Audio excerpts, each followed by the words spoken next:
Sino hilig kumain dyan? Yummy talaga to. 101%. Try nyo lang to. Chicken breast, hiwain nyo lang na maliliit.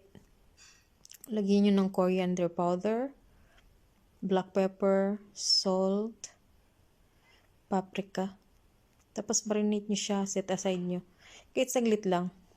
Madali ang luto. Tapos, pagkatapos nyo marinate, kumuha kayo ng kawali, tapos lagyan nyo ng butter. Depende sa oil na gagamitin nyo, tapos lagyan nyo ng onion. Tapos ilagay nyo na, pag nag-golden brown na yung onion, ilagay nyo na yung chicken. Ayun talaga. Hanggang sa mag-golden brown yung chicken. Tapos yan na yung kalalabasan. Tapos ilagay nyo sa tortilla yung dalawang cheese, cheddar cheese at saka mozzarella cheese. Yan. Yummy siya, try nyo talaga.